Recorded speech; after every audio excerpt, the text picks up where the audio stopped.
آپ صلی اللہ علیہ وسلم نے کیا کہا؟ ہم میں سے چور سب سے بڑا چور کون ہے؟ جو جتنا زیادہ مال چوری کر لے وہی سب سے بڑا چور ہے. لیکن شریعت کی نگاہ میں چور کون سب سے بڑا ہے؟ سب سے برا بدتر چور کون ہے؟ اسوأ الناس سرقۃ الذی یسرق من صلاتها. سب سے بدترین اور سب سے بڑا چور وہ ہے جو اپنی نماز سے چوری کرتا ہے. نماز سے چوری کرنے کا مطلب کیا؟ جلدی جلدی رکوع کرنا، سجدے کرنا، صحیح طور پر ارکان واجبات کو ادا نہ کرنا امام سے پہلے. ایک مرتبہ وہ سعید بن المسیب رحمہ اللہ، بڑے تابعی، بڑے محدث اور فقیہ اپنے دور کے، صحابہ و تابعین کے زمانے میں بھی ان سے لوگ علم حاصل کرتے تھے، بڑے امام گزرے ہیں. ان کے بغل میں ایک مرتبہ حجاج بن یوسف نماز پڑھ رہے تھے.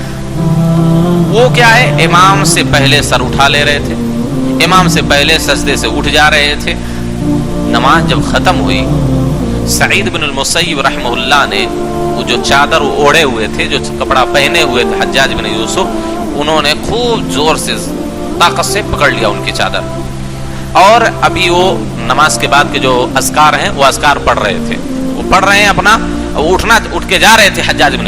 انہوں نے خوب مضبوطی سے ان کی چادر یا ان کا کپڑا پکڑ کے ان کو بٹھایا.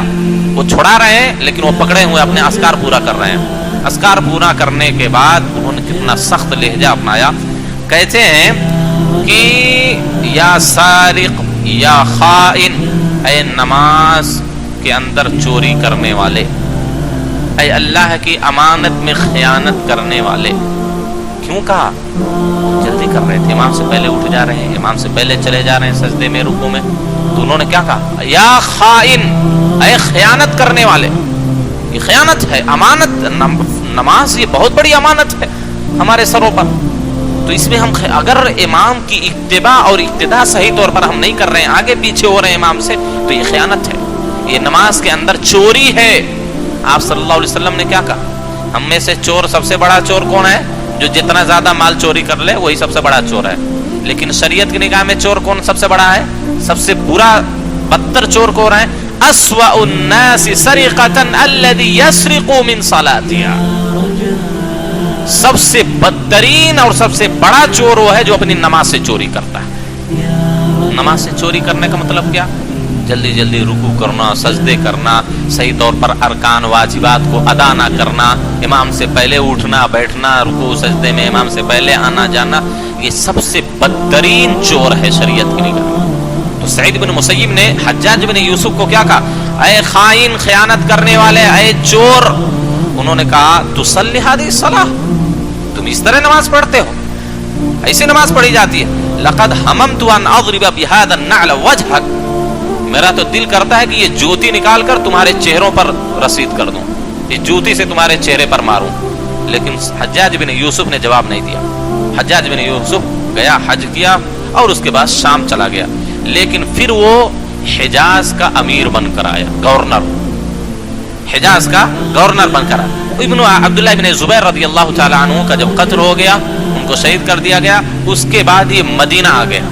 کون؟ حجاج بن یوسف، گورنر بن کر، مدینہ کا گورنر. مسجد میں جب داخل ہوا، مسجد نبوی میں، سعید بن مسیب رحم اللہ جیسے روزانہ ان کی علم کی مجلس، علم کا حلقہ لگتا تھا، لگا ہوا تھا، سارے شاگرد ان کے چاروں طرف بیٹھے ہوئے ہیں، علم سیکھ رہے ہیں. حجاج بن یوسف آپ کی مجلس میں آتا ہے، سعید بن مسیب کی طرف جاتا ہے.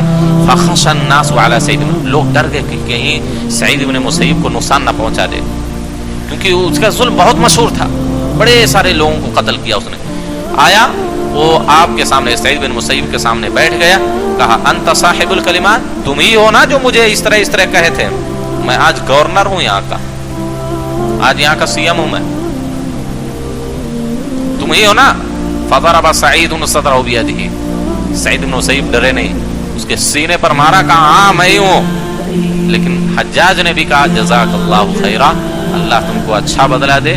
من معلم و مؤدب خیرا، تم نیک خیر کی تعلیم دینے والے ہو، اچھا ادب سکھلانے والے ہو.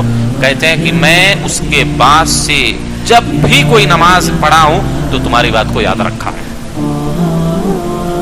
تو اس میں بھی دیکھیے کہ صحابہ و تابعین کتنا برا سمجھتے تھے ایسے لوگوں کو جو امام سے پہلے رکوع میں چلا جاتا ہے، امام سے پہلے سجدے میں چلا جاتا ہے، امام سے پہلے کھڑا ہو جاتا ہے یا امام کے ساتھ ساتھ کرتا ہے، تو اس کو خائن اور سارق بولتے تھے.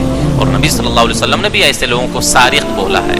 نبی صلی اللہ علیہ وسلم نے بھی ایسے لوگوں کے لیے وعید بیان کی ہے. لہذا کہنے کی صرف اتنی بات ہے کہ امام سے سبقت ہم نہ کریں، نہ تکبیر کہنے میں، نہ سلام پھیرنے میں، نہ سورہ فاتحہ پڑھنے میں، یا اسی طریقے سے امام سے پہلے نہ تو ہم رکوع میں جائیں، نہ سجدے میں جائیں، نہ رکعت سجدے سے کھڑے ہوں پہلے. اسی طریقے سے امام کے ساتھ ساتھ بھی کوئی کام نہ کرے. امام جب اللہ اکبر کہہ کر پورا اللہ اکبر ختم ہو گیا تب ہم شروع کریں اللہ اکبر. امام جب رکوع میں چلا جائے، جھک جائے پورے صحیح طور پر، تب ہم رکوع میں جائیں. امام جب سیدھے طور پر کھڑا ہو جائے تب ہم رکوع سے کھڑے ہوں. امام جب اپنی پیشانی سجدے میں جاتے ہوئے زمین پر رکھ دے تب ہم سجدے میں جانا شروع کریں. امام جب بیٹھ جائے تب ہم سجدے سے اٹھیں. امام جب رکعت سے کھڑا ہو جائے سیدھے طور پر تب ہم ایک ساتھ سب لوگ کھڑے ہوں. ہم میں سے کیا ہے، کچھ لوگ امام کے ساتھ کھڑے ہوتے، کچھ پہلے کھڑے ہو جاتے، کچھ بہت بعد میں کھڑے ہوتے آرام سے. تو ایسا نہیں کرنا چاہیے. نہ تو امام کے ساتھ کریں، نہ امام سے پہلے کریں، نہ تاخیر کریں، بلکہ جیسے امام کرے فوراً ہم لوگ بھی ویسا کر لیں. یہی نماز کے اندر مطلوب ہے، یہی امام کی اقتدا ہے.